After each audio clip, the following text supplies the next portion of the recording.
এখন দেখি কিছু দালাল বের হয়েছে, ইহুদিদের দালাল, আমেরিকার দালাল, মোরশেক নাসারাতের দালাল। যখন ফিলিস্তিনদেরকে মারে, হ্যাঁ, কাশ্মীরের ওপর হামলা হয়, বিভিন্ন দেশে মুসলমানদের হামলা হয়, তখন কিন্তু চোখ মুখ বুঝে ঘর ভেতর শুয়ে থাকে।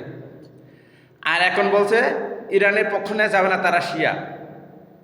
আর তুই মুসলমান হয়ে কি করেছিস?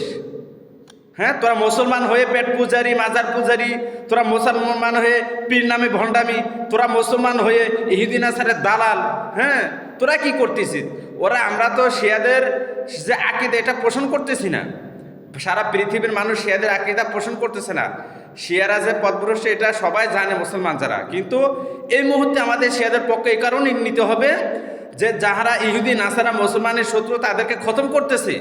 হ্যাঁ, আরব কান্ট্রিতে মধ্যপ্রাচ্যে দেখা যায় যত মুসলিম রাষ্ট্র আছে সব ইহুদিদের পাঁচাটা গোলাম। হ্যাঁ, যেই জায়গায় আমেরিকার সেনাঘাটে আছে প্রত্যেক জায়গায় হামলা হইতেছে, তার আগের থেকে সতর্ক করে দিতেছে তারা মুসলমান দেশের উপর হামলা করতেছে না, তারা আমেরিকার ঘাঁটিতে হামলা করতেছে। মুসলমানদেরকে সতর্ক থাকার বলা হচ্ছে। আর আপনি এসে বলতেছেন শিয়াদের পক্ষ নেওয়া যাবে না, খামেনির জন্য দোয়া করা যাবে না, ইমান থাকবে না। কি ইমানওয়ালা হয়ে গেছেন আপনি? হ্যাঁ, হালাল হারাম টাকা নেই, হ্যাঁ, বিভিন্ন জায়গাতে বিভিন্নভাবে টাকা ইনকাম করে খাচ্ছেন, মুসলমানই তো আছে আপনার। আর আপনি বলতেছেন শিয়াদের ওরা শিয়া পক্ষ নেওয়া যাবে না। আপনি তো ইহুদি নাসারা দালাল, টাকা পয়সা খেয়ে, হ্যাঁ, হারাম ঘোষ খেয়ে আজকে পেট পূজারি হয়ে গেছেন। আপনার মুসলমানই তো আছে, ইমান আছে। এ ধান্দাবাজ বাদ দেন। বাংলাদেশে যে জায়গায় সারা বিশ্বে মুসলমান আজকে ইরানের পক্ষ হয়ে কথা বলতেছে, আর আপনি এসে হঠাৎ করে বলতেছেন এদের পক্ষ নিলে ইমান থাকবে না। হ্যাঁ, এরা শিয়া। আপনার বাপ, আপনার 14 গোষ্ঠী ইহুদি নাসারা পাঁচাটা গোলাম।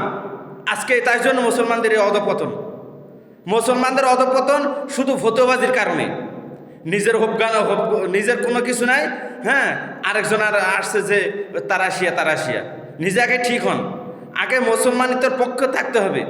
ইহুদি নাসারার বিপক্ষে গিয়ে তারপরে দাঁড়িয়ে তারপরে কথা বলতে হবে। হ্যাঁ, আজেবাজে ফতোয়া বাদ দেন। শিয়ারা যদি তারা ইহুদি নাসার বিপক্ষে গিয়ে এই নিজের দেশের জন্য প্রাণহানি করে যুদ্ধ চালিয়ে যেতে পারে, আপনি মুসলমান হয়ে কি করেছেন? আজেবাজের কথা বাদ দেন আপনারা।